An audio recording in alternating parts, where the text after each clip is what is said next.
Hey guys, iKailaKai here, and today we're going to look at all of OP12. This is the 100th video on my channel, and I really want to do something special, where I used to do some weekly, bi-weekly recaps of the meta, which I may still do in the future.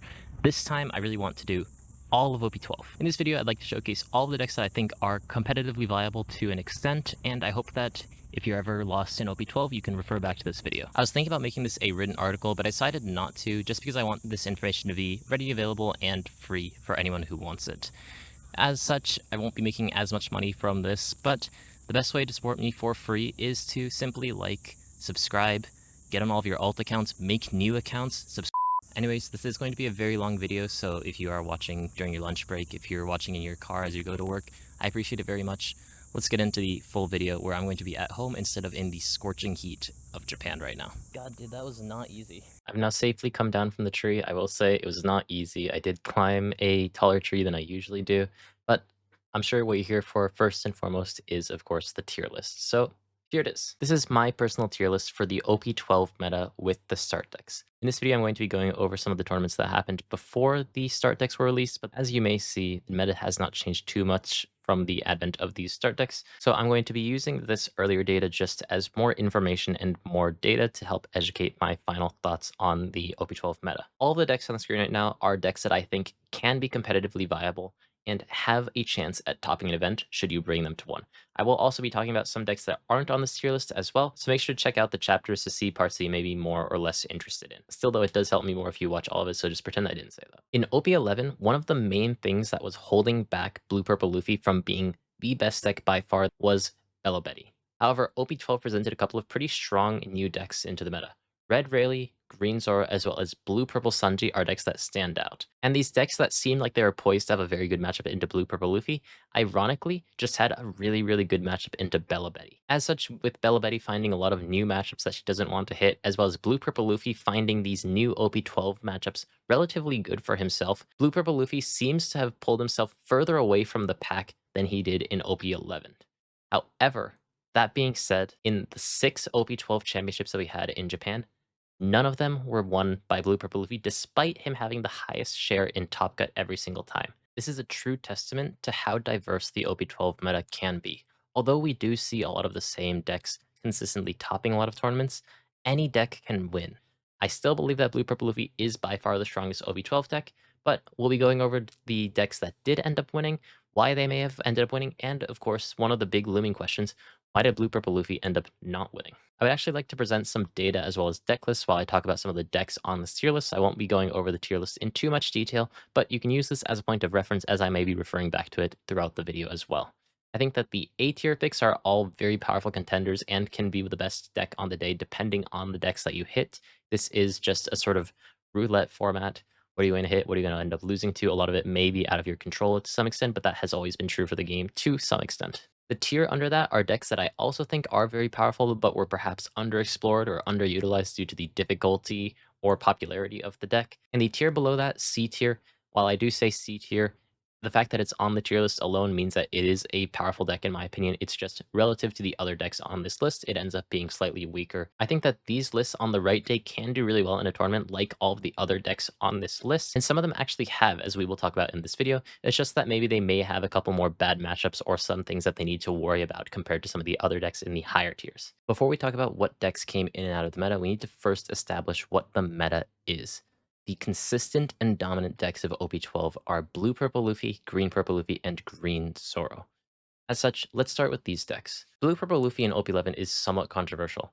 Many people find its weaknesses to be too glaring and its strengths to just not be consistent enough. And while yes, saying that the Bello Betty matchup is bad for Blue Purple Luffy is an understatement, in OP12, Blue Purple Luffy, I believe, is by far the strongest deck in the meta. This list by Guangrong, the Pirate King, is the basic, most stock standard Blue Purple Luffy list that focuses on playing the control game.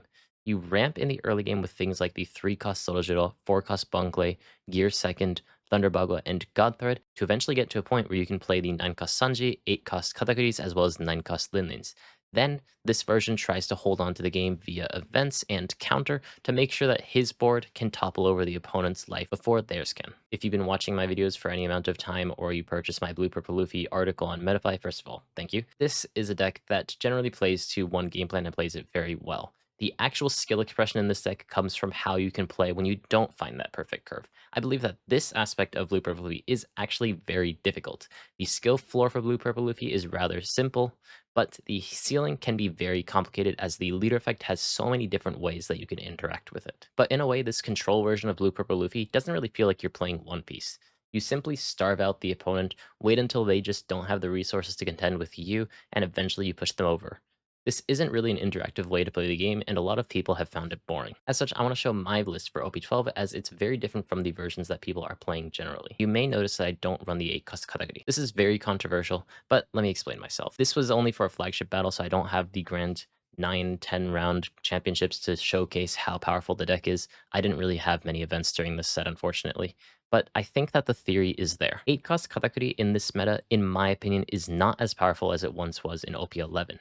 In OP11, I generally wasn't a fan of the card because if you didn't find it on curve, it was a bit awkward to play in other situations, as a lot of the times you just wanted to play 5-cost Nami instead. As such, you started to cut down on this card, or you had to put it at 4 to just make sure you found it on curve, but you still felt like you were required to put it in because of all of these really aggressive decks in the meta. Not only this, but with Greed having so many new ways of resting blockers, this sort of card and trying to play out the slower game felt a bit unappetizing and a bit up to RNG sometimes. The 8-cost category being able to play an aggressive and defensive game was also very good in the mirror, meaning that it was a staple for most people who played Blue Purple Luffy. I believe that the reason why people don't play this more aggressive version of Blue Purple Luffy is because it plays very differently from the way that the general Blue Purple Luffy wants to play. While Blue Purple Luffy generally wants to turtle up and play the slow game, this Blue Purple Luffy wants to get onto the board quickly and end the game quickly. For that reason, I put the 4-cost Charlotte Pudding at 4 in this deck to make sure that I can play it at any point that I want to disrupt the opponent's hand. This disruption, as well as all of the rush characters that I'm playing in the 8-cost Luffy to deal with things like aggro as well as teach, as well as the 9-cost Luffy to deal with the mirror, made it so that I was able to make a deck that fought very well into the top meta decks. I do need to give Jonas a big shout out here because although I was leaning towards this being the correct answer for Blue Purple Luffy, in my opinion, I didn't really have the bravery to bring it to a tournament. After talking to him, after consulting him about my deck list and looking at his, I brought this to my flagship. One thing that might really stand out is that I only have 9-cost Sanji at 3.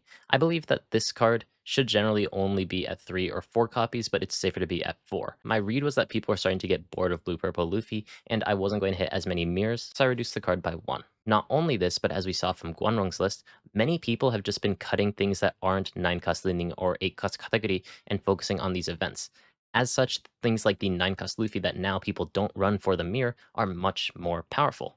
If I can just push over the opponent with my rush characters, there's no need to actually play the slower game through the 8-cost Katakuri or the 9-cost Sanji because I get so many free attacks from the cards being rush. I personally love this list. I would make some adjustments going forward, but this was the list that I used in my flagship battle on the day. I will be updating my Blue Purple Luffy guide as well for OP12, but that's going to be a much larger update because I need to update several of the matchups with this new list. Nonetheless, though, on the day I went 4-1 and I could have very easily went 5-0 if not for this blue Kuzan.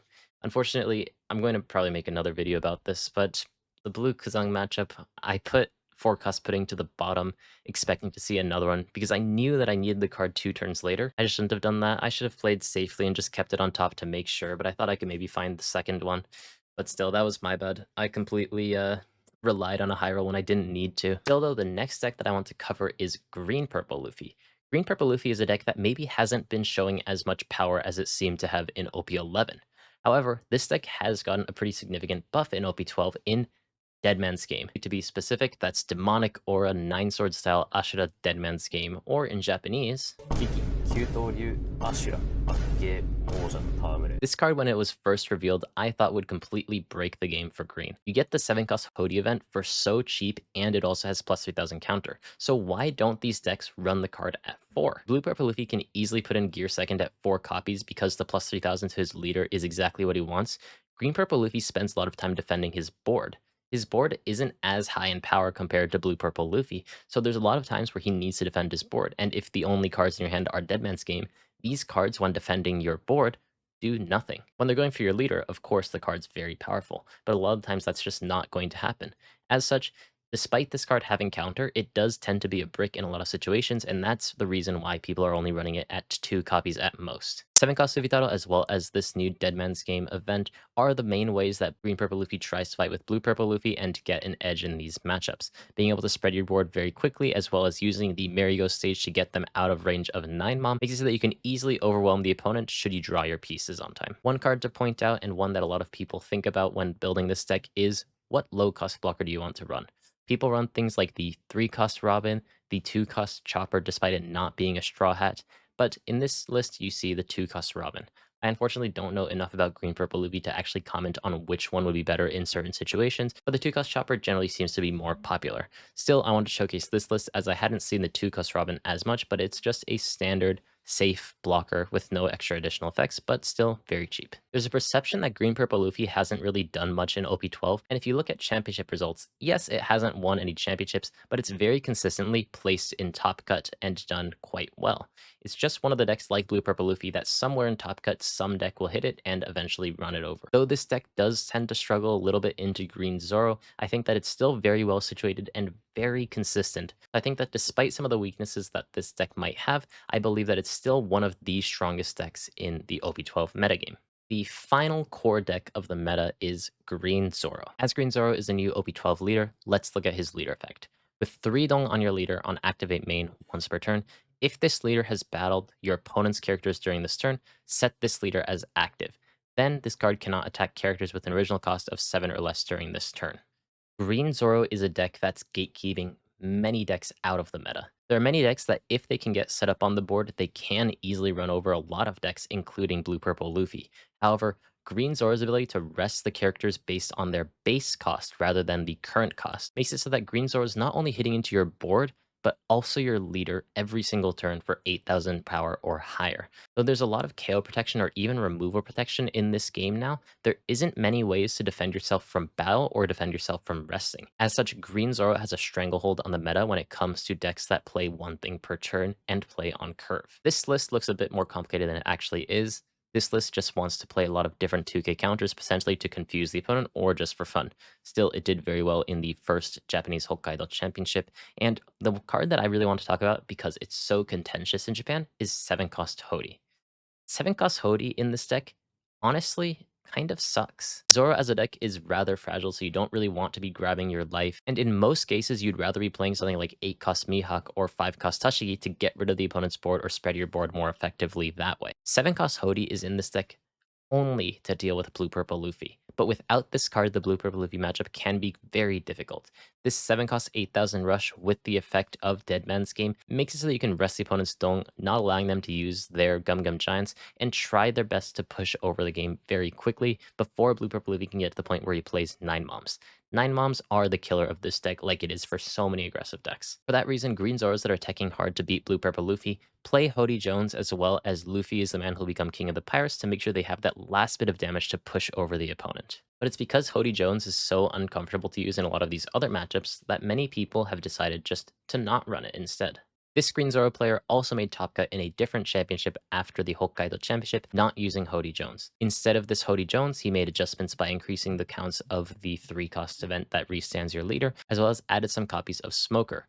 Not only this, but because this championship was after the start decks, I believe that something like 4 cost Klina was added to deal with things like Teach that they may be expected in the meta. Generally, it was accepted at this point that without Hody Jones, you can't really beat Blue Purple Luffy reliably, but this deck was able to do it consistently multiple times in a row. As such, I wanted to showcase this as well, and you, from your testing, can make up your own minds whether you feel like this card is necessary within this deck. So there we have it. We've established the OP12 meta. We have Blue Purple Luffy, the omnipotent king of play rate and power in OP12, able to beat every deck on a good day, but able to lose to its draw at any moment. Green Purple Luffy, who maybe has some more bad matchups compared to some of the other top decks, but has exceptional consistency to combat with that.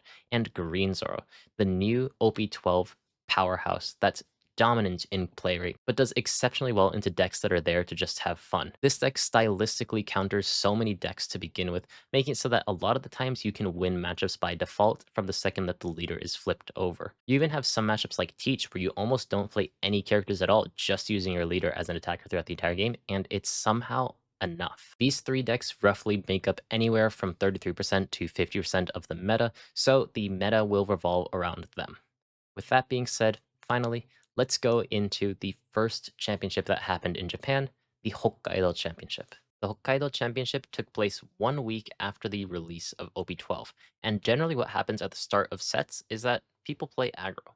People don't really know what they want to play. Many people trying to play control decks haven't been able to refine and create the proper text for other decks in the meta. So at the start of these formats, aggro decks tend to just play their game plan and play them very well. Although in this graph we see that things like Zoro, Blackbeard, and Rayleigh only occupy 5% or less, if we look at red aggro as a whole, it would be the third most represented deck after green Zoro. We do also see some interesting picks such as yellow Enel, despite only getting some minor buffs in OP12, and I do believe that this is a response to the meta that they anticipated in aggro as well as green Zoro, as yellow Enel has a fairly solid matchup into these new leaders as well as the general aggro that you would expect to see in these early tournaments. Though Enel didn't get direct buffs made for him, he did get quite a significant card in the OP12 format in the 6-cost Secret Rare Kuma. If you've been playing since OP05, I'm sure that you're well accustomed to this deck. Enel is a deck that wants to play the game very slowly and eventually out-attrition the opponent. 6-cost Kuma might just be one of the most powerful cards printed in OP12, but maybe being held back by the fact that yellow right now doesn't really have a good place in the meta. Kuma on play when you trash a card will increase your life immediately, and on KO will again increase your life. Therefore, this card, if the opponent hits into it or KOs it by some sort of effect, increases your life by 2. However, on-KO effects have generally been weak against other forms of removal, whether it be bouncing, bottoming, or sending to life. Kuma has some innate survivability in his on-play effect as he increases the cost of himself by 2. This seemingly sort of random cost increase to himself on the turn he played is designed to work around the Black-Yellow Koala's leader ability, but for other decks it just means that it's much harder for Blue-Purple Luffy to be able to get rid of it with things like 9-cost Bomb immediately, meaning that Kuma's at least going to be guaranteed 1 attack on the next turn in these sorts of matchups. This playstyle works very well into some other decks that want to play the game very aggressively due to the nature of the leader effect, but does very, very poorly into decks that can generally out-sustain them in the late game. As we can see from this Enel in the Unipen Cup early on in the OP12 meta, he did seem to struggle very much into Blue-Purple Luffy despite this buff. He did, however, beat 3 green Bonnies, which is historically one of the bad matchups for Enel as well. However, as we can see from the Hokkaido Championship, despite Enel being the third most represented deck within the format, it was not able to make top cut. The deck that did surprise people and make top cut was Red Zoro. Not only was Red Zoro able to make top cut, but he was able to take home the championship on this day. Red Zoro as a deck generally can struggle into Blue-Purple Luffy, which is why I still think that there are better options in the OP12 meta to play over Red Zoro, but in this early meta where many people are trying to still figure out OP12, figure out how to actually build or play Red Rayleigh, this tried and true Animal Zoro was the victor. Despite the Blue-Purple Luffy matchup being anywhere from 50-50 to slightly losing for Zoro, he was able to beat 4 Blue-Purple Luffys on the day, and thanks to his very good meta read, he was able to hit other winning matchups like Purple Luffy, Bella Betty, as well as many, many green Zoros. Red Zoro was simply able to overwhelm his opponent time and time again on this first day, making it perfect for this early meta. For the structure of this video, narratively it makes sense to just jump straight to the deck that seemingly replaced Zoro in this aggressive spot. So therefore we're going to be jumping over one of the championships to look at the Tokyo Championship, which I was actually at to talk to some of the people there. Welcome to the OP12 Championship. I'm here on site at Tokyo Big Sight. I think I've done that intro once before, but I'm going to be talking to some people. Hopefully I can get some insights on maybe how the meta might be going. There's over 1,000 people here today. I think Blue-Purple Luffy's going to win because that deck is absurd in OP12 because randomly OP12 didn't actually counter Blue-Purple Luffy, but it countered the counters, so therefore Blue-Purple Luffy's even stronger than it was in OP11. We need to start decks fast, but let's hope that today something interesting happens. Interestingly, Tokyo Championships generally have the most standard, basic, top of meta pick always winning, for one reason or another. There's a very high concentration of very strong players in Tokyo, and as such, in the Whitebeard meta, after lots of crazy weeks of Rebecca doing crazy things, we had Whitebeard winning. Red Purple Law, of course, was winning in Tokyo. Tokyo always seems to be the place where the top tier deck always ends up winning. So you'd expect, going off of this trend, that Blue-Purple Luffy would have won this tournament. However, Red Rayleigh was the winner on this day. As Red Rayleigh is one of the new OP12 leaders, I'll be reading the leader effect for you. You cannot have cards with a cost of 5 or greater in your deck, according to the rules. And activate main once per turn, you may reveal 2 events, and give up to one of your characters with a base power of 4,000 or less plus 2,000 power during this turn. Rayleigh plays in a very similar way to the way that the old Zoro, before the animal package became a thing, used to play. Playing with these very small units, buffing them up with things like Magara, buffing them up with things like Makino, except with this leader, you don't need those cards. Your leader effect buffs them up for you, and the centerpiece to this deck is the 4-cost Monkey D. Luffy. This 4 costs 4,000 body with 1,000 counter. When you have 2 or more attached stone on your field, it can also be split up between your characters. You gain plus 2,000 power. On play, you reveal 2 events similar to your leader effect to play a character with a power of 3,000 or less from your hand. Then attach a rested dong to your leader or character. Essentially, what this character is a 0-cost 6,000 body, as you're getting a 3-cost on the board for free and you're getting an attached dong for free. So all of the costs that you spent for playing this Luffy is used through this on-play effect. If other red decks could use this Luffy well, they absolutely would, but the condition of needing to show 2 events from your hand could be a steep cost for anything that's not Rayleigh or, for example, Ace. Ace did have a very small period where he was maybe looked at, but Rayleigh just was the better user of these new events. It's through this Luffy that can play some very powerful cards like the 3-cost Sanji, the 2-cost Sanji, or even the new 2-cost Hancock that made this deck so powerful. This Hancock card on play looks at the top 5 cards and reveals one red event or Monkey D. Luffy and puts it to your hand. And activate main, you can trash the character and give up to 2 Restadong to your leader or a character. This Hancock, similar to the Luffy, in a way is just a 0-cost 3,000 because the activate main effect gives you back the 2 dong that you just used to play Hancock. This ability also synergizes perfectly with the 4-cost Luffy, so the deck really wants to play around these 2 cards to constantly give himself resources while cheating out units onto the board, having very high stat lines through his leader effect. However, aggro decks usually have a distaste for events. Usually you don't want to run too many events because that means that there are less characters that are potentially in your hand to play onto the board. You may see things like Radical Beam in decks to shore up some of the weaknesses that aggro may have, but you generally don't want to run too many events because if you draw them instead of a character, especially instead of a rush character, that could spell the end of you for some of these traditional aggro decks. Rayleigh doesn't really have the same issues that other decks have with events because his events specifically give his leader or characters plus 2,000 counter for free. In a way, these are just events with 2,000 counter. And these events with rather powerful effects as well are instrumental to Rayleigh's ability to not only push over the opponent fast, whether it's through the event to never doubt that is power, but is very tanky as well, thanks to the ability of these cards to be able to be used as counter as well. While this is the more standard version of Rayleigh that you may see, I have seen some people arguing online that if you're going to play an aggro Rayleigh, you might as well play something like Red Nika. We didn't actually see any Red Nika results, but we did see different versions of Rayleigh, particularly this one that doesn't run any rush cards. If you saw my Kalgara video and may be confused why I was running a version of the list that doesn't run any sort of rush cards, this was the inspiration. Ka on Rayleigh went 7-2 with this deck. Now this deck has the same sort of core playing around the 4-cost Luffy, playing around the 2-cost Hancock, but plays different set of events. It runs things like Divine Departure, it runs things like Sabaody Archipelago, but it also runs a pretty interesting card in Cloven Rose. This event gives 3 of your characters plus 1,000 power and gives one of the opponent's characters minus 2,000 power for the turn.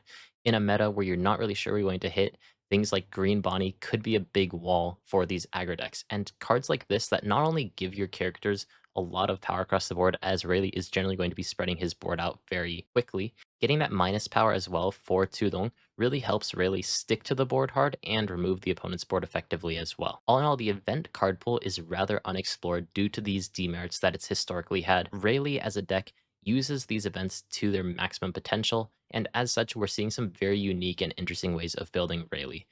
The aggro version of Rayleigh is the more standard and popular version, but there are many different types of Rayleigh that I hope that you can enjoy. I personally rate Rayleigh very high in this current meta. It has a decent matchup into Blue-Purple Luffy, being able to spam out your board very quickly and hit at very high thresholds thanks to things like King Kong Gatling as well as your leader effect. It has a very good matchup into Green Zoro, and it also has a very good matchup into the other decks that traditional red aggro decks like Red Zoro, like Red Yellow Bella Betty have had historically. Now, if you look at the total deck distribution for the Tokyo Championship, this was 2 weeks after the Hokkaido Championship, we can see that the previously third most represented deck in Yellow Enel had completely fallen off of a cliff. We were no longer in this early meta. Now we were in the big leagues where people have refined their decks. But there was one yellow deck that actually came out that was refined, that could fight in the meta. And that was Yellow Kid. At the Tokyo Championship, the runner-up after Red Rayleigh was Yellow Kid. Yellow Kid as a deck has always been really interesting because he teeters on a very careful line between aggro and control. His leader effect, being able to turn one of his characters into a blocker for the turn, makes him very control-y, but the cards that he plays in his deck, whether it's the 8-cost Kid that burns one of the opponent's life, or the 4-cost Hawkins that on KO burns one of the opponent's life, and you can actually force the opponent to hit into this Hawkins through your leader effect. In OP10 when he was first printed, and things like Enel as well as Katagiri were starting to fall out of favor, this was a deck that people were kind of gravitating towards. It had never seen competitive success up until this tournament, but it exploded onto the scene. The life trashing mechanic that Yellow has access to is very good into Blue-Purple Luffy because Blue-Purple Luffy likes to turtle up with lots of counter descent, making it very difficult to take these last couple of life. Being able to bypass this and set Blue-Purple Luffy to 0 makes it that he has no option but to counter out of his hand, making it so that Kid, through his 9,000 power characters and also the 8-cost Katakuri that can get rid of the opponent's 8-cost Katakuri, was very, very powerful. The person who got second place in this tournament was actually one of my local friends, so I was able to ask him a little bit about how he thinks his matchups are, and he said that it has a very good matchup into aggro decks as well as Blue-Purple Luffy. Unfortunately, though, he did fall in the finals to an aggro deck in Red Rayleigh. We were able to see through the stream games how he was planning to play out these matchups. This deck plays in a way that's very reminiscent of Enel, setting up your characters and slowly building up your board until you can overwhelm the opponent with the sheer number of 9k attacks that you have on the board. However, thanks to Kid's life trash mechanics, you get to that point much faster in the game, being able to overrun your opponent with 2 to 3 characters rather than the 4 to 5 that Enel once had. This deck seemingly came out of nowhere and shocked everyone, but it actually wasn't the last time that we saw this deck. I'm not going to pull up the second deck list because it is extremely similar to this first one, almost down to the card. But there was another Yellow Kid in the final Japanese OP12 Championship with the start decks allowed that reached top 4. I believe that Yellow Kid, although I put him in C tier on my tier list, has the potential to go much, much higher if people just put in the time to learn him, if people sort of figure out the ins and out and really optimize this deck, because right now it's heavily underplayed, but still has had a significant showing in Top Cut. Once again, big shout out to my local friend Murabito for his top 2 finish. Really crazy. I'm super happy for him. He's always been a Cope deck player. I've always seen him playing things like Foxy, Green, Kuro, and to see him win with one of these sort of alleged Cope decks on the big stage was really great. Thank you for coming on. So you're at the championship today, although it seems like your run is already finished. First, can I ask what you brought today? I played Yamato. At first I wanted to play Kuzan, like I've been training for almost a week, last year. But finally it kind of fell in the meta, especially against Blue-Purple Luffy, and with the rise of Green-Purple Luffy. So I was kind of, and like it doesn't fit my playstyle, so I changed to Yamato yesterday. Oh, I used to play a lot, Oh, and it went okay. Like I ended up like 2-3. 2-3, yeah. But yeah, I think more training would have been better. Yeah. It was maybe not the best call, but. I mean, but yeah, I agree. This, like, at the beginning of the meta, Kuzan seemed very good. Yeah. But then, you know, Blue-Purple Luffy was really hard to begin with. Green-Purple Luffy was hard, but people weren't really playing it that much. So that makes sense that it kind of came down. But maybe what were you kind of expecting today with Yamato? To be honest, I didn't expect that much. But I was like kind of placing the deck in a rogue place in the meta. Yeah. Because it can be really strong against black, and I expected to have more Lucci or Teach. Yeah. Actually, I beat one Teach and one Lucci in the in the main event, but also in the matching battle. Yeah. The deck list is more around Kuma, which is not available in the West. Oh, interesting. And like 8-cost Doflamingo. Interesting. Which is super strong. Like we tried it with Sam Fidelio yesterday. Oh, that's really fun. strong. Huh. Oh, that's interesting. Yeah, I didn't think of that. So I guess like you have multiple things that have 8,000 power rush now with Buggy and like really sticky body. Yeah. Things that were really missing in Yamato and what Yamato need, like 4-cost Basil, 4-cost Kikunojo. Right. Then you have Kuma, 8 down you have Doflamingo, and then you try to finish with Zori. Alright, okay, that makes sense why you wanted to hit black then. Yeah. Right. Oh, that's cool then. Well, I'm sorry that you didn't maybe get to top cut, but... Yeah, it was too hard, but it's cool. Yeah. Maybe next time. Thank you for coming on. Yeah, sure. Thank you so much. This interview was done in a very intermittent phase in the OP12 meta. Kuzan was starting to fall out of favor despite being very dominant in the early meta, as people were starting to find out this was in a way just blue purple Luffy, but with a couple of steps removed. Blue Kuzan not having access to purple like Luffy has did not have a means of ramping, but to compensate for that had a lot of consistency. The deck's core revolves around this 8-cost Garp and what you can play off of it. The two strongest cards, and generally the only two cards that people put in for top end for this deck, is the 6-cost Kuzan and the 7-cost Sakazuki. Now, the 6-cost Kuzan is very similar to the 6-cost Hancock that already exists, except Hancock's demerit is that she couldn't lock a Luffy card. Kuzan could lock any card, or should I say freeze any card, but you had to trash one card to get the effect. However, with Blue Kuzan's leader effect, you were able to redraw the card. When you trash cards from your hand due to your Navy card effects, you may draw an equal number of cards that was trashed due to that effect. This effect uniquely is not once per turn. This effect is not only on your turn or the opponent's turn. So if you trash cards at any point through Navy card effects, then you were able to redraw that card. This meant that the deck had a ton of consistency and find exactly the card that you wanted in your deck. This deck being able to cycle through your deck so consistently, being able to play things like Ice Block Pheasant Peck, which although is slightly worse than Gum Gum Giant, still managed to give you a cycle with a plus 4000, as well as Sakazuki, which on the turn that it's played gave you a massive number of cards and cycled thanks to the Activate main effect, meant that the deck had so many tools to draw exactly what it needed to. For that reason, people were rating it very high in the early meta. However, it fell off because the cards that you were drawing into simply weren't very good. Blue Kuzan had great survivability and consistency, but he didn't have enough offensive tools to actually close out the game. As such, as we see in a list like this one, people were taking in the 5-cost 7000 Virgo Vanilla from all the way back in OP01. This card, as well as the 4-cost Cavendish, would simply give you a lot of consistency and power in the early game so that you have enough damage alongside things like the 4-cost Fitting to eventually push over your opponent. This 5-cost 7000 Vanilla was popular for some people who were faithful to Kuzan after he sort of passed his hype, but the version that I found to be more interesting and the version that succeeded more in Japan generally in unofficial tournaments was this one. Yes, I picked a result where the person went 3-3, but I think that this is still a very solid list overall because it covers all of the bases for Kuzan. The 7-cost Oden only being run at 2 copies may feel like a bit of a detriment because you can't search the card.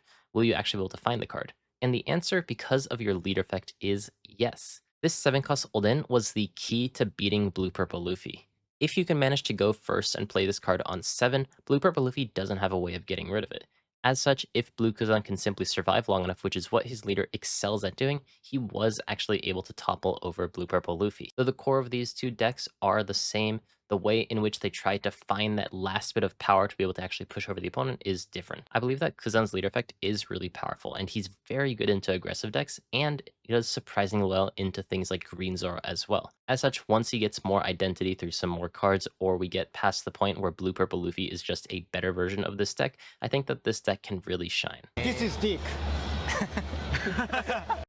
ということで、はい。I'm with Mr. Hanger, who is 今日は何使ってるんですかね。今日は青波です。青波、はい、青波なのにウソップ。ウソップで、まあ青波といえばウソップ入るんじゃないですか。まあそうですね。でも逆になんか種明かしとかにならないですかね。そのウソップ入ってるよっていう宣伝とかにならないですかね。忘れてたそれ。結構なんかミスった。だから警戒されてたずっと。そうっすよね。結構それ意識されないから強いっていう印象があるのに、なんか先週の結果とか影響あったんですけど、もともと持ってくる感じでした。もともと持ってくる予定でしたね。はい。いやーもうずっとやっぱ使い慣れてるんで、身長も合わせていただいて。そうやっぱり使い慣れてるリーダーがやっぱ一番いいかなと思って。結局一番こすってきたナミ。で今8戦終わって6勝2敗、であと1勝すれば完走、まあもう完走確定なんですけど、そうですね、1勝すれば7勝2敗。どこら辺で負けてる感じですかね。2戦目と4戦目、ああ、まあちょっと前の方っすね。でも上手い人たちだったんですよ。もうトリガーの運もちょっと合わなくにと思ってうまくいかずちょっと負けてしまいましたが、まあじゃあワンチャン勝ってもらえればオポでなんとかなる可能性はなくもないですよね。で今もう145位だったんで無理でした。何かが起きない限り無理でした。まあでもね、ちゃんと完走するのにもプライドとかがあって、そうですね。まあ青波、しかも青波って感じで、そう楽しく勝てればいいかなですね。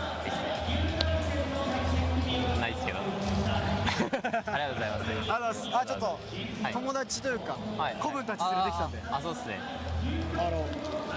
人参、ピーマン、玉ねぎ。あ、これはデッキに入ってるんですか？これデッキ入ってないです。入ってないからちょっと横で連れてきた。やべ、時間だ。すいません。急がなきゃ。じゃあまた。はい。ありがとうございます。ごめんなさい、めっちゃブワーって喋って勝手に出ていただけだけど。いや、すごいありがたいです。いえいえ。ありがとうございます。ありがとうございます。I don't know how this deck keeps doing well, but every now and then when people forget that it exists, forget how to play against it, it pops up out of nowhere. Though Mr. Hanger on this day, though he did end 7-2 at the end, he didn't post his results, so I can't show his list on the screen. The Kyoto Championship, the second championship in OP12 when people were still playing these very aggressive decks, Nami was somehow the victor. For every deck that won during this championship era, I can give some sort of justification for why I think it did really well on that day. But I personally feel like Blue Nami has far too many bad matchups in this meta, so I think that unless you've been playing Blue Nami since you started playing the game, I think that this is not really a deck that you should be bringing to these kinds of tournaments. However, the Nami that was on stream the week before, as well as Mr. Hanger, part of this interview, are both exceptional Nami players as they were able to showcase time and time again. The Nami list that did win the Kyoto Championship is actually exceptionally standard, almost too standard, running some old cards that we haven't seen in a little while, such as Karakusagawa Seiken to bounce back your own characters as well as the opponent's characters to stop their aggression or give you back things such as Kaya, and things like Deathlink to, of course, increase your hand size and give you a lot of defense on these final turns. The one new card that's entered this deck is the promo Shoujo. Shoujo as a card on play draws and trashes one card, and on activate main attaches a dong to your Nami. Now this card's very well designed because it works really well with Blue Yellow Nami as well as Blue Nami. Blue Nami historically doesn't like to hit the opponent's leader, but if you have a free dong on your leader and you just chip away at the opponent's life, that one card that you drop into trash through your leader effect can make the difference, as it did actually end up mattering on the stream. Other than that, Blue Nami as a deck has not changed at all. It is still just trying to burn their deck as fast as possible and finding the right combination of cards to do that. This Shoujo, despite being run as a one-of, as you really don't want to be drawing too many of these cards, especially in Blue Nami, was really impactful in the streamings that we got to see, so it was really nice to see this new way of playing Blue Nami despite only one card changing. But there's another leader that did really well in this Kyoto Championship that you may be a bit curious about, that also uses Shoujo, and that is, of course, Nami. But the other Nami. Blue Yellow Nami and Blue Nami both had very good showings, and although Blue Nami was the winner of the entire tournament, Blue Yellow Nami was the preliminary round 9-0 player. Blue Yellow Nami is a deck that I wholeheartedly believe in this meta, but it just hasn't really had the results to really prove why I think that it's good. Additionally, I haven't really had enough time to prove it myself. Blue Yellow Nami is not a new leader, it came out in OP11, but it's still relatively new and a little bit unknown, so for the people who don't know, as the effect may be a bit confusing, on your turn, once per turn, this effect can be activated when a card is removed from your or your opponent's life cards. If you have 7 or less cards in your hand, draw 1 card.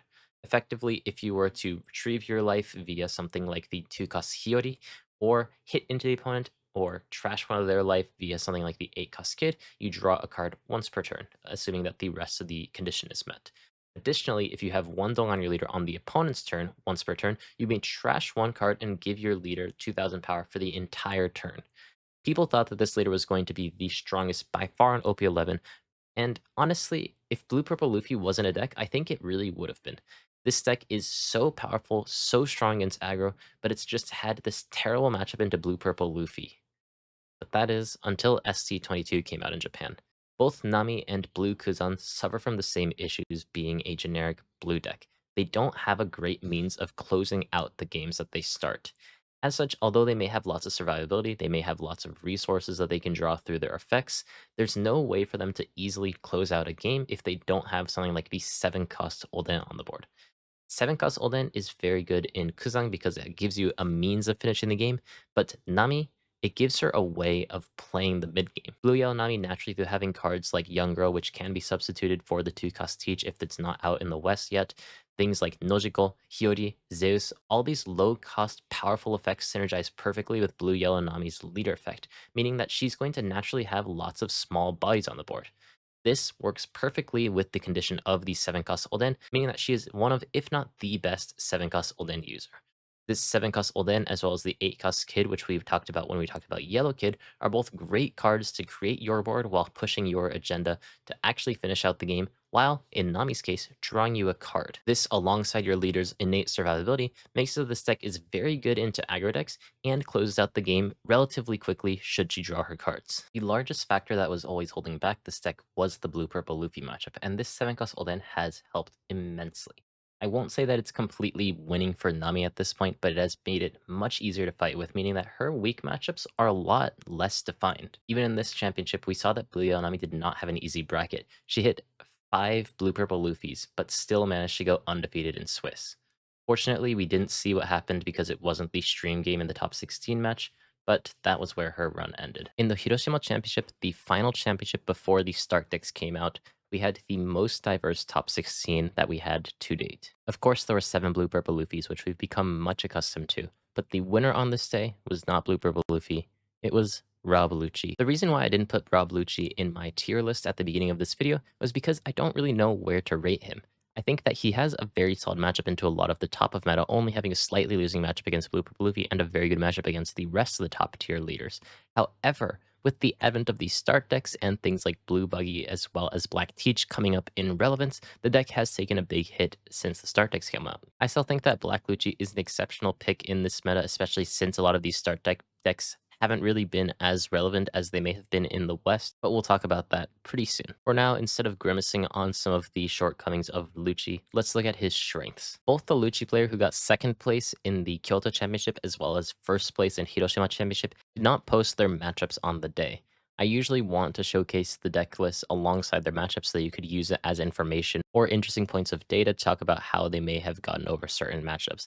However, both the Luccis that did well in this championship cycle did not end up putting up their match history on the day, so we just have the list to go off of.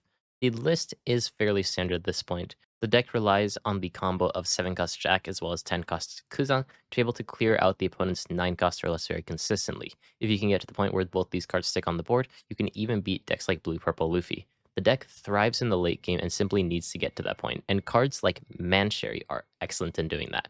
Mancherry is not only a card that can retrieve from your trash, making it much more consistent than a lot of the other 1-cost activate main searchers, but as it still is a sort of activate main searcher, quote unquote, means that it becomes a target for the opponent to hit into. If your opponent doesn't have a good means of dealing with this card, if your opponent doesn't have a good means of dealing with Mancherry, it will just completely take over the entire game because Lucci is a deck that should not be able to draw 2 cards per turn. Despite Lucci losing Ice Age, despite losing NES Lobby, despite using Great Eruption, and despite losing Moria, the deck has still managed to find a place time and time again within the meta. A lot of these shortcomings were made up for with the 10-cost Kuzan, but we do see some interesting techs in this deck that we hadn't seen in a long time in things like the 3-cost Hina.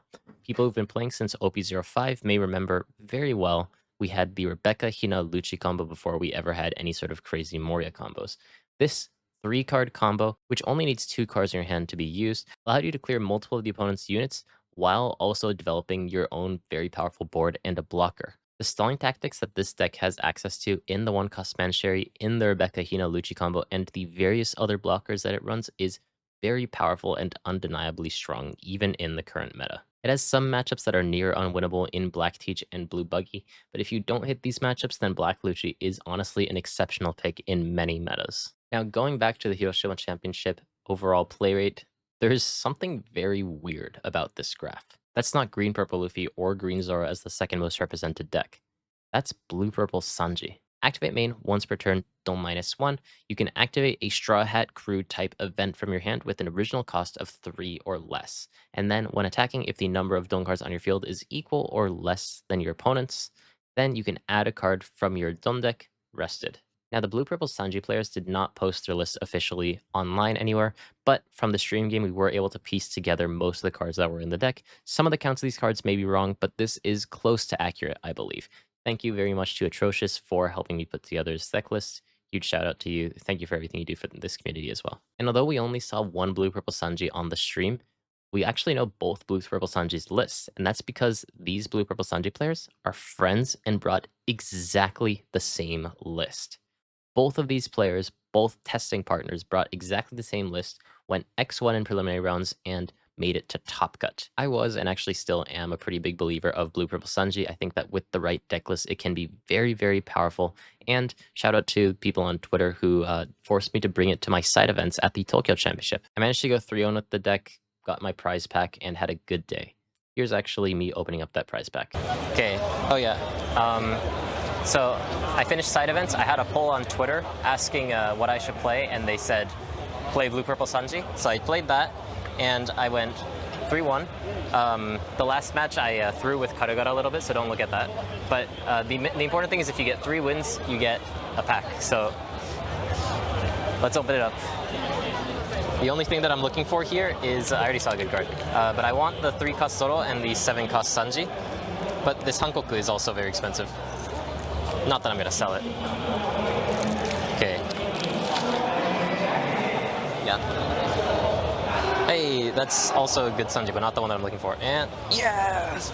I think this is like the best possible pack I could get. It's hard to actually evaluate how good the deck is in the grand scheme of the entire meta because this was the one and only time that he has a showing. But the fact that 2 people using the same list both went X1 in preliminary rounds does say something very significant. This deck essentially just wants to keep using as many spells as possible and survive to the point where the 3-cost Sanji can eventually win you the game on its own. But is this 3-cost Sanji enough to actually win you the game on its own? The 3-cost Sanji on paper almost feels like a worse Burgess in many ways. It's a 3-cost 5,000 unit, but for every 5 events in your trash, the character gains plus 1,000 power. Not only this, but if the character would be removed from the field by your opponent's effects, you may instead return one of your Dong from your Don deck instead. This character isn't a worse Burgess, but it's a balanced mix between the 5-cost Kuzan and the 4-cost Burgess. This Sanji is near impossible to get rid of as the Don minus doesn't even hurt Blue Purple Sanji at all.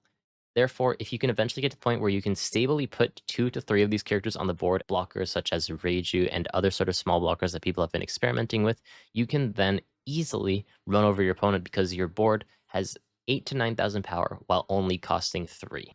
Reiju is a 4-cost 5,000 blocker, but in actuality in this deck, essentially it's a 9-cost 7,000 blocker. This card, when you have 4 more events in your trash, which happens very quickly in Blue Purple Sanji, gains plus 5 cost and plus 2,000 power on both yours and the opponent's turn. This card being 9 cost makes it very difficult to remove, similar to 3-cost Sanji. As such, this deck revolves around playing these very tricky to remove units that increase in power so that you have the means of actually finishing off the opponent with just these characters. Other than these 2 cards, which are somewhat core to the deck and the concept, essentially you're just going to want to run as many Straw Hat Crew events as you can and choose wisely which ones you actually want to use depending on the meta. Things like Gum Gum Jet Culverin are very, very good against aggro decks such as Red Rayleigh, to the point where if you run 4 of this card, that matchup is almost unlosable for Sanji. However, if you're teching for a Blue-Purple Luffy, this card is completely useless. So if you put the card back to 0, you may have a better Blue-Purple Luffy matchup, but you're going to struggle against things like Rayleigh. Balancing out this deck is extremely difficult, but Blue-Purple Sanji has so many unique tools to deal with the opponent's board. We saw on stream against Green Bonney, Blue-Purple Sanji was able to bottom the opponent's 3-cost Tashigi with Gum Gum Jet Galvarin, and then Red Rock the 8-cost Kid, getting rid of 2 cards on the board for basically 6 Dong only. These sorts of unique card combinations that are only possible because you're playing Blue-Purple Sanji make it very interesting as a deck and very hard to account for as someone playing against it. You can never be quite sure what they run in their deck, so every game is a mystery, and every card that they draw is a mystery as well, because one of the very unique events in this deck is Luffy is the man who will become king of the pirates. Sorry, not that one. That one. This card lets you search the top 3 cards for any card. And uniquely, and we have official confirmation from Bandai, that you don't have to show what this card is to the opponent. What this means is that not only are you increasing your trash by 1 event, but you're also looking through your deck for any cards you want. And as this deck wants to play as many Sanjis as it can, while collecting as many defensive events such as Gum Gum Giant as it can in the late game, this sort of unique card is very, very interesting and fun to play around. I believe the reason why we haven't seen too much Blue-Purple Sanji since then is because of the fear of Buggy. Because of Buggy, your 3-cost Sanji can't hit, but your Reiju can. Because it's 9 cost on yours and the opponent's turn, it can still act as a normal character, so if you just fight through this character, I believe that this matchup is still somewhat doable, but it is obviously much more difficult. Still though, with Buggy's play rate being rather low in the OP12 metagame currently in Japan, I think that Blue-Purple Sanji still has a lot of room to be messed around with and be made a lot stronger. We are still in the OP12 meta in Japan, and the meta is still developing, but if people don't take the first step to actually try and win with these decks, we'll never see if they're actually that great. That's why I really want to bring these decks to you guys, because I want a fresh set of eyes on these decks to find the things that we missed in Japan. We finally made it to the release, at least in terms of the timeline for this video, for the start deck 23 through 28. Now, these start decks didn't actually influence the meta all that much. Blue Buggy as a deck was very good into decks like Blue Purple Luffy on paper, but struggled into Green Zoro. Teach, another deck that people were very excited for, while still relatively high in play rate in terms of unofficial tournaments, was not really able to show too much power, as he also struggles into Green Zoro. Purple Black Luffy was another deck that people were playing in the West a lot, but is struggling in the East due to it having a bad Green Zoro matchup? Wait, that deck's crazy. This graph shows the play rate of all of the top decks in the OP12 meta from the start to the end. We can see that for the most part, the top decks in the meta have had a relatively consistent play rate hovering between plus or minus 3%. Decks like Green Zoro were a bit more hype at the beginning of the set and started to slowly and gradually come down, but with the release of the start decks, the play rate of these decks came up. The reason for this, as I just mentioned, is because it has a relatively good matchup into a lot of these start deck leaders. However, as we could see from the very first championship, the Fukuoka Championship, after the start decks came out, many people were afraid of Buggy. Buggy immediately shot up in play rate, although it was only around 5%, but a lot of the decks that were doing very well, even Red Rayleigh, who had won one of the championships very recently, was struggling to hold its play rate, dropping straight off of the graph in the Fukuoka Championship. Although I believe that maybe many people weren't expecting many Buggy, they were still afraid of the chance of hitting the Buggy and losing by default. As such, you can see that a lot of the decks that had a relatively bad Buggy matchup came down in play rate.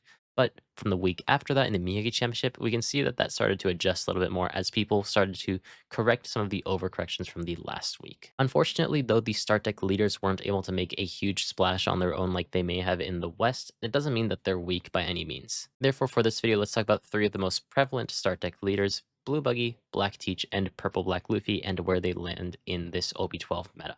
Black Teach in unofficial tournaments, especially in Tokyo, has been by far the most popular start deck leader. For a very long time, even at this point, many unofficial tournaments in Japan would have Black Teach as the second most represented deck after Blue Purple Luffy. Why we have a discrepancy from championships to unofficial tournaments is a whole nother topic, but for the purpose of this video, just know that in Tokyo, where there's a very high concentration of very powerful players, people are choosing to play Teach over decks like Zoro. Black Teach supposedly has a very good Blue-Purple Luffy matchup in the current meta, according to Black Teach mains, but I do also believe that this comes down a little bit to what the Blue-Purple Luffy player is putting in their deck. Nonetheless, Black Teach's has basically settled on this list. One card that I really want to talk about is Katarina Devon. Now, with the new start deck, we had a crazy 4-cost 6,000 blocker, 1,000 counter, and gains cost for the number of cards in your trash. Why isn't this card being played? The reason for this, I believe, is because of the Green Zoro matchup. Green Zoro is allowed to play the 4-cost Kuina, and 4-cost Kuina being able to rest the opponent's original cost for less characters means that despite the number of cost increase that you give to San Juan Wolf, he will still easily be rested by this body. As such, I think that people have been taking in Katarina Devon as it's a 5-cost body. And the only card that Green Zoro has to rest the opponent's blockers is Dead Man's Game, as well as the 5-cost Tashigi. 5-cost Tashigi, though, is an on-play effect. It means that it's not usable. Therefore, this Katarina Devon as a blocker is very, very powerful and sticks to the board well in this matchup.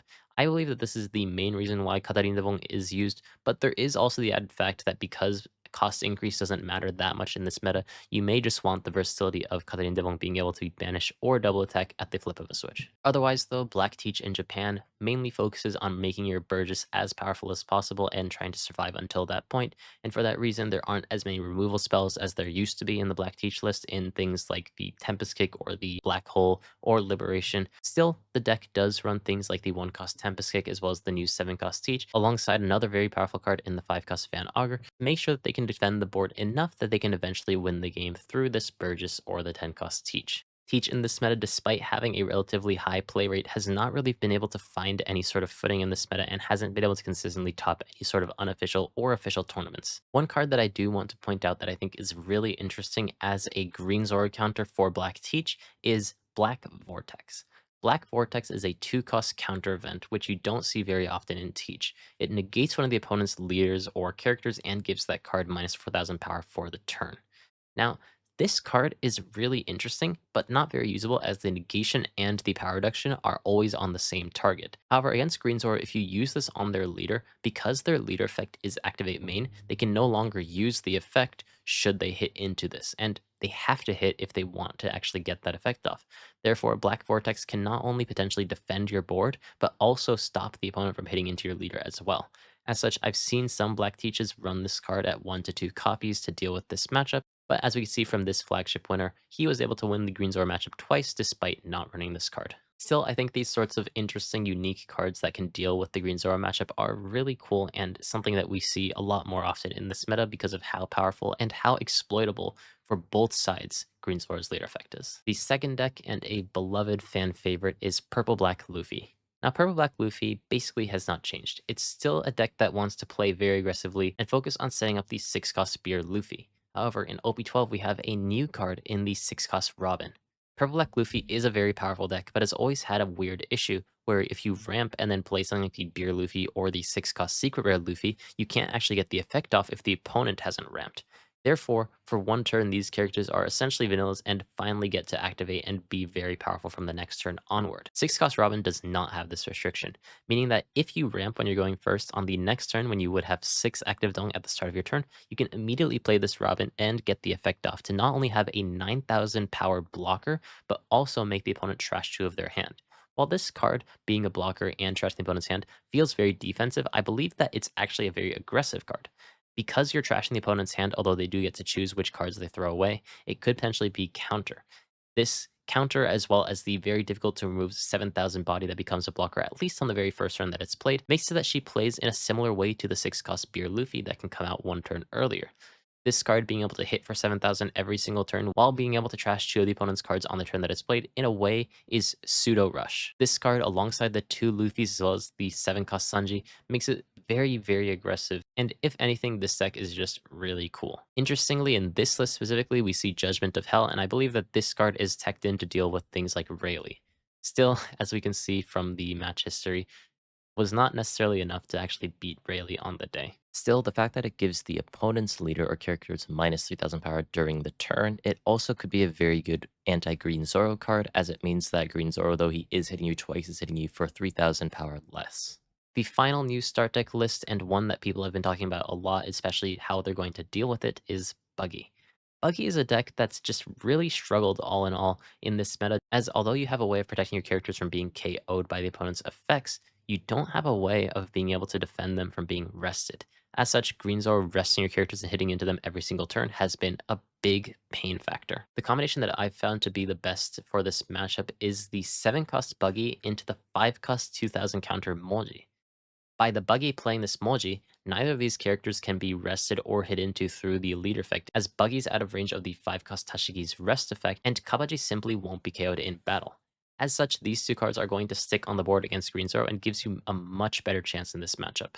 Still though, the deck that I want to showcase is not one that you've really seen in the West, but this one. The standard version of Buggy hasn't really been performing in Japan, so it feels disingenuous to show that list to you, despite it being relatively popular. You probably already know about the standard version of this list as well, if you're part of the 95% of my Western audience. Instead, I want to showcase an extremely heavily removal-based Buggy. This Buggy plays very interesting cards like the 7-cost Flamingo that we have started to see in the West a little bit, as well as 6-cost Choza and 7-cost Kirosu to bounce back the opponent's board and establish your own board that's 5-cost or higher. By repeatedly bouncing back the opponent's board and creating your own board, eventually you're going to get to the point where you can play 10-cost Buggy and get rid of their larger characters. If you can keep continuously doing this, eventually your board should theoretically be much bigger than the opponent's because you're always going +1 to your board and -1 to the opponent's board. This, alongside removal events, as well as a very interesting one in the special Muggy Ball that makes the opponent bounce back one of their own characters, is a really interesting take on the list, and as we could see from his matches, he did not really have an easy path. Green Purple Luffy, Purple Black Luffy, and Purple Luffy are known bad matchups for Buggy, but he was able to overcome it thanks to this list being able to bounce back the cards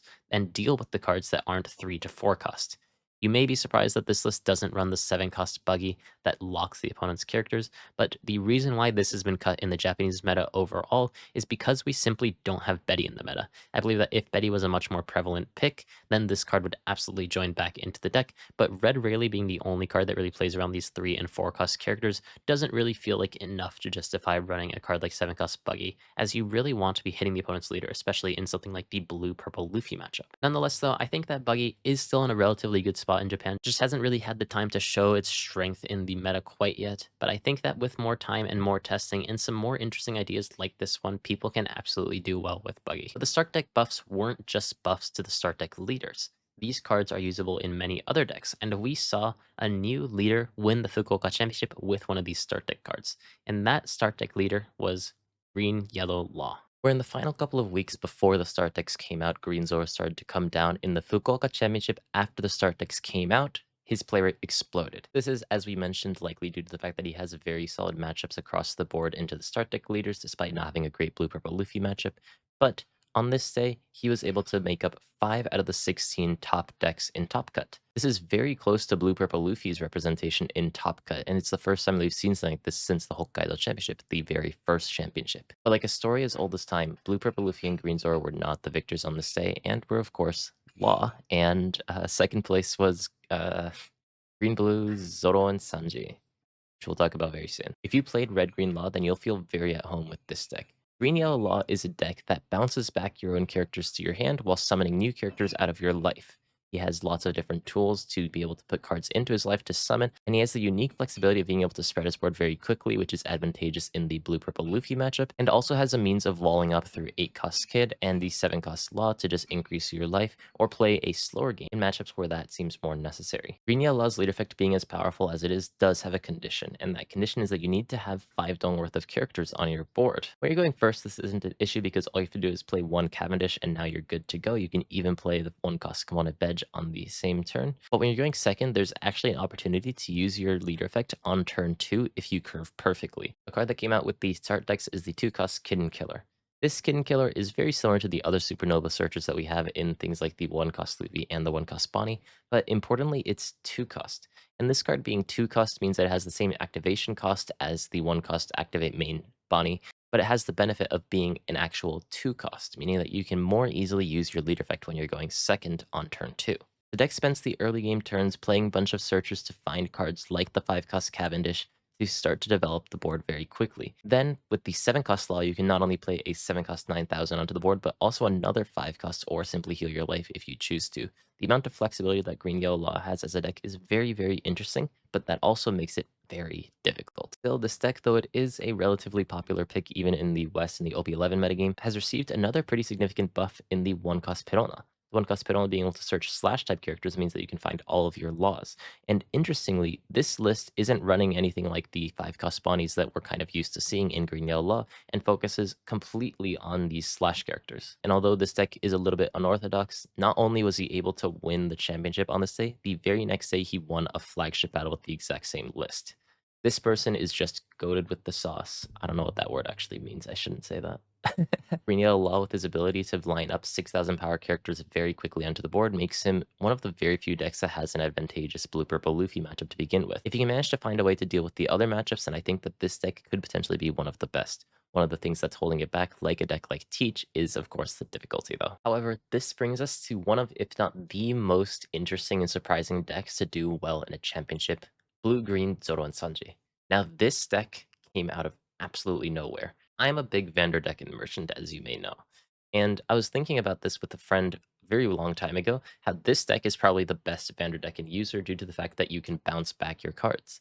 And somehow, exactly that was able to win. I was so hyped to see this. I was streaming over the games. I do that once every blue moon. Make sure to check that out. And this deck is just really, really smart. Now, Green-Blue Zoro Sanji, as a refresher for people who don't know, because I believe that most people won't know, when you have 1 dong on your leader and you're attacking once per turn, you can return a 2-cost or less character to your hand and make one of your characters with the power of 7,000 or less active again. This allows you to attack twice with these characters and start to overwhelm the opponent despite a smaller board. Essentially, this deck is playing around 4 core cards and just trying to hit as many times as possible with them. The 4-cost Weevil draws 1 card on play and is essentially just a 4-cost 6,000 body. The 4-cost Arlong, on play when you trash a card, locks the opponent's rested leader from attacking the next turn. This means that against Green Zoro, you simply deny them the ability to attack and use their leader effect the next turn, which is very massive sometimes. Cavendish, similar to Weevil, lets you draw more cards, but because it's repeatable over the course of several turns, you can get multiple cards if you get multiple activations. Unfortunately, because the card is once per turn, you can't get the activation twice, even if you hit twice with it through your leader ability. The final card, and one that I was a little bit surprised to see at 3 copies, was the 5-cost Smoker. The 5-cost 7,000 Smoker is 7,000 power base, meaning that you don't need to attach any dong to it to actually use your leader effect and hit twice at 7,000. Not only this, but because it has Banish, you're really threatening the opponent, especially if they have 5,000 power base, with these very large attacks constantly. The dong that you get back from Smoker as well can immediately be attached onto your leader to activate your leader effect very efficiently. This deck has been slowly somehow getting a lot of buffs over the sets that we just haven't noticed. 4-life leaders generally tend to struggle with resources, and to actually be viable, they need to find a way to regain those resources. The 2-cost Nami being able to be played to find resources and be bounced back to your hand is always going to be a +1 to your hand size. So if you could simply play the Nami to just keep finding things with 2k counter in the deck, then you're going to be in a better and better spot. Not only this, but the 2-cost Koshiro from the new set is actually East Blue, so we have actually gotten some subtle buffs in this set as well. Being able to bounce back Nami, being able to bounce back Vanderdecken to play it again, or being able to bounce back cards like Vivi means that this deck kind of doesn't struggle for resources in the same way that a lot of other 4-life leaders do. As such, this deck, through its resource advantage and through the amount of attacks that it can make out of nowhere, makes it surprisingly aggressive and surprisingly powerful. I thought that the 7,000 power or less claws on the leader effect would make it difficult to fight with Blue-Purple Luffy, but as we saw from his matches on the day, that seems to not have been the case. Nonetheless, I think that this is one of the most creative lists, and I actually think that from testing, it's pretty solid. I think if you want to simply have some fun and win along the way, I actually think this deck can win a lot more than some of the other quote-unquote fun decks that some people bring. It's also a relatively cheap deck to make, so, if you just want to have fun in this game, I think maybe this is the pick. Yo, dude. Okay, sorry, nothing too crazy here. I'm just glad that Red Green Smoker's here. But there's 4 Blue Purple Luffys, 3 Green Zoros, 3 Red Green Smokers, 2 Green Purple Luffys, 1 Rayleigh, 1 Bonney, 1 Yellow Kid. Honestly, if we're looking at our unfinished tier list right now, like, my Cope leaders sneaking into the top here, the only one not there in these top spots are Buggy, so not bad. We got another Yellow Kid though. As the meta kept developing in Japan, I started to realize that Red Green Smoker was probably in a very good spot. He has a good Green Purple Luffy and Blue Purple Luffy matchup and does decently well into decks such as Rayleigh as well. I think that maybe the scariest deck for him to face would be Green Zoro, but Zoro, a deck that is rather weak to very aggressive decks, may still lose to a deck like Smoker. As such, I thought that maybe this deck might be good despite having 0 showing in the championships at all at this point. But for this championship, it actually made it into Top Cut, and there were 3 in Top Cut at that. There's lots of very powerful anti-removal in the game, as we have established, and the 2 things that are kind of untouched at this current point in time is Green's ability to rest things, as well as Red's ability to interact with power. Red Green Smoker being able to do this while also being able to play very aggressively through the 5-cost Smoker makes it very, very powerful. This 5-cost Smoker for other decks is just a 5-cost 7,000 banish that gives you back 1 dong, which is still very powerful. But for Red Green Smoker, thanks to your leader effect now being online due to having a 7,000 power character on the board, you essentially get 3 dong back every single turn. And this 3 dong being able to play things like the Tashigi or being able to spread or use the dong more aggressively makes the deck surprisingly flexible despite not having very many ways to regain resources like the Zoro Sanji deck did. Not only this, but the 8-cost Mihawk, which on play restands 4 of your dong, actually with your leader effect restands 6, and if you have the Smoker on the board, restands 7, making it a 1-cost 8,000 power blocker. This deck just has so many different ways to regain your dong and reuse it in crazy ways to not only develop your board very quickly, but deal with the opponent's board as well. This, alongside the other part of Smoker's leader effect, where your Navy or Punk Hazard characters gain plus 1,000 power, makes it very difficult for the opponent to actually take back your board, as well as your Smoker, whose 7,000 power, which is already very high and difficult to deal with, is 8,000 power on the opponent's turn, making it near impossible to take through combat. If you can play this Smoker alongside the Tashigi, then the opponent has basically no choice but to let it live in most cases. Though there isn't too much to say about this deck, as it just plays to a couple of game plans and does them very quickly and very well. One card that maybe people are a bit confused about seeing is Kiemon. Now, Kinemon is basically just a 2k counter, but it's one of the 2k counters that people have forgotten about that's just randomly very, very searchable. This 2k counter not only has Slash, but it has Punk Hazard, Wano, and Akazaya 9. Now, the Akazaya 9 and Wano don't matter to this deck, but for other decks, it would actually matter. Still, Punk Hazard typing that's randomly slapped onto this card means that it's searchable off of Virgo as well. Virgo and Perona both being able to search this card makes it the perfect 2k counter for this deck, as these are the main searches that you're going to be playing around. We finally made it to the championship, which means that now we're just going to be tying up some loose ends. I probably should have said this about 30 minutes ago. The video has now been going on for over an hour, so if you're still listening, then maybe that means you enjoy the content. You should consider subscribing. Actually, no. If you've been watching up until this point, you are now legally obligated to subscribe to my channel now. There are a couple of more decks that I want to talk about in this video that didn't necessarily do really well in championships, but still did pretty well in unofficial tournaments at some point in OP12. I feel like this video won't be complete with a lot of people's hope and cope for OP12, Koala. Koala reads as the following. When this leader attacks your opponent's leader, if you have 2 or more characters with a cost of 8 or more, draw 1 card. And once per turn, when your opponent plays a character with an original cost of 8 or more, or when your opponent plays a character through an effect of a character, you may activate this effect. Your opponent adds the top card of their life to their hand. Koala really wants to set up 2 8-cost characters on the board very quickly so that she can start drawing 2 cards per turn. This sounds very, very hard to execute, but the Revolutionary Army characters in OP12 do just that. They are 4 or 5 cost characters that increase their cost up to 8. So therefore, on your turn and the opponent's turn, they are 8 costs so that you can now attack and draw your card. This on paper sounds very powerful, but due to the fact that Black Revolutionary Army characters are really unestablished, we have a very small pool of cards to actually work with. As such, Koala's in an awkward spot where if you want to use your leader effect well, you have to put in some subpar characters, or just simply not be able to use your leader effect as much as you would want to. Not only this, but the fact that you need to attack into the opponent's leader means that it's very difficult to do something like starving the opponent, which is another thing that may come to mind when playing a deck with this second effect. However, it can't be understated that this effect is very powerful. Against decks like Blue Purple Luffy, once the opponent starts playing their 8 or 9 cost characters, like in the Yellow Kid matchup, most surely they're going to go down to 0 life very, very quickly. Then, if Koala simply has the means of running over their opponent, it's very powerful.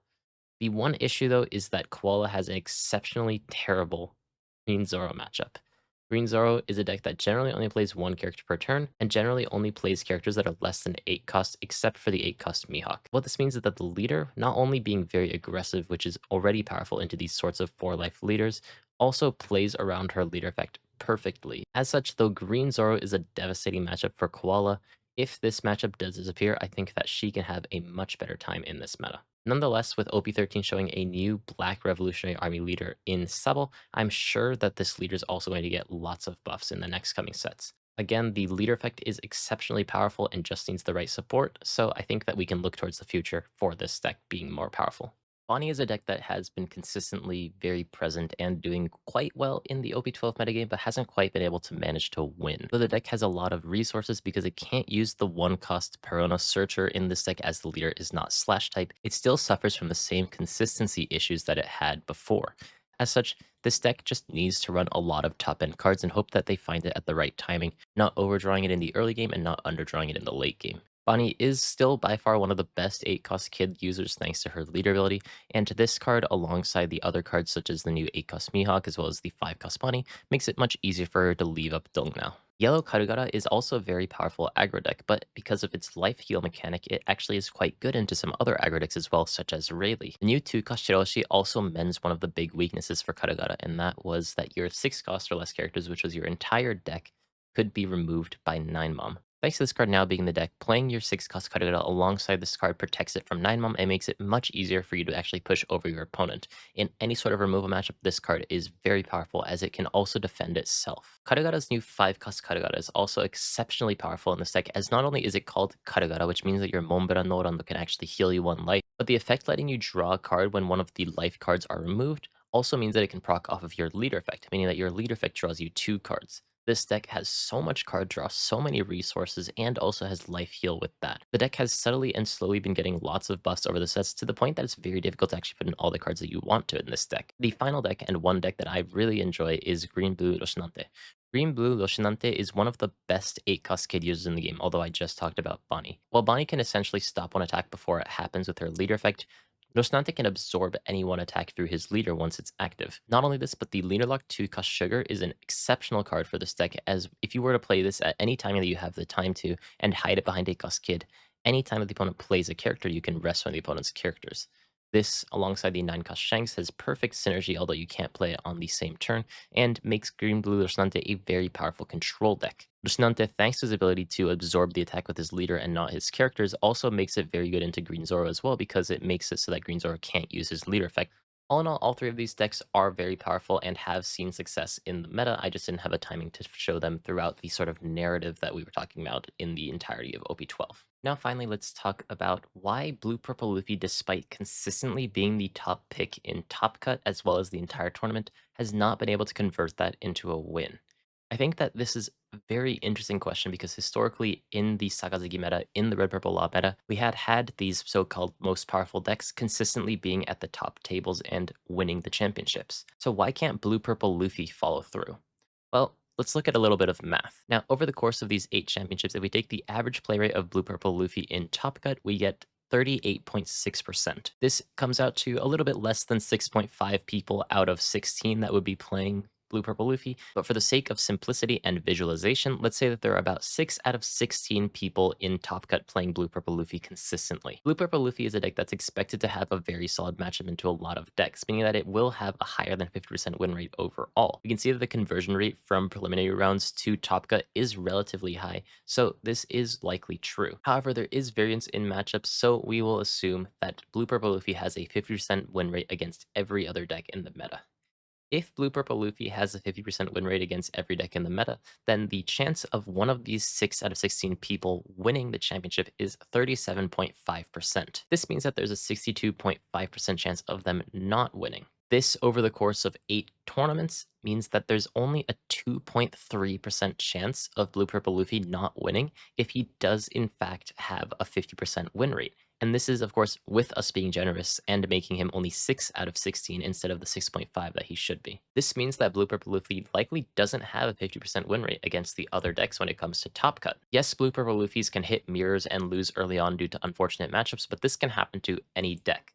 I think that the reason why we haven't seen Blue Purple Luffy winning in Top Cut is because he's a very exploitable deck. There are many decks in the meta that have a good Blue Purple Luffy matchup, such as Bella Betty back in OP11. If you were to hit one of these matchups, then you will immediately lose, and as Japan is a best of 1 format even in Top Cut, if you were to hit one of these matchups, it will just be over. I think that there are many people who will bring Blue Purple Luffy, many people will bring decks that they want to bring for fun, and many people who bring the deck that they think counters the best deck. Most people playing these Blue Purple Luffy counter decks end up falling in preliminary rounds as they can't consistently hit a deck that only has 20 to 25% presence. They need to make sure they can actually pick up the games against the other decks.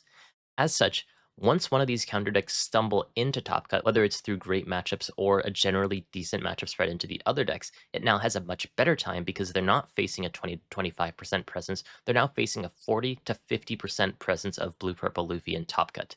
Once these decks reach Top Cut, it's much easier for them to win, and by nature of best of 1 and how exploitable Blue Purple Luffy is in some of these matchups, I believe that's why Blue Purple Luffy was not able to win. I think that if it was a best of 3 format, then Blue Purple Luffy would likely have won a couple of these championships, but due to the nature of the format as well as many decks in the meta just honestly being very solid all around, makes the meta a bit more complicated than it may seem on the surface. I know it doesn't fully explain the picture, as 2.3% chance of this happening is very, very low. Still though, as we finally wrap up this video, let's pull back the tier list one more time. I still think that Blue Purple Luffy is by far the best deck, but I do have some sort of bias as this is the deck that I've been playing for a long time. I feel very confident on this deck, and there aren't very many matchups that I feel like I'm going to lose when I flip over my leaders, which is quite rare for any deck in a card game. Any of the decks on this list, I believe, have a decent shot of winning a championship, but the higher that you go up in this list, the easier chance that you'll have in the meta. There are some picks that I purposely put a little bit lower because I just wasn't really sure about their power level due to a lack of testing on my part, but I definitely think that this tier list can absolutely change. And of course, as the meta shifts and things like Green Zoro maybe fall out of the meta, then maybe other things will come into the meta. This ebb and flow of countering and being countered by the meta is what makes the meta. As such, I hope that this video helped to paint a picture for you about what the OP12 meta may look like, and maybe if it does change a little bit in the West, you'll now know and have some ideas of how you may want to counter it yourself. Thank you guys for watching this video. It's been a very long time making this video, but I really wanted to get this out as it was the 100th video on my channel. It's been a wild ride. Thank you guys so much for watching up until this point. If you're in your car on your way to work, or if you're on your lunch break, I hope it was nice. I'll see you guys next time. Bye-bye.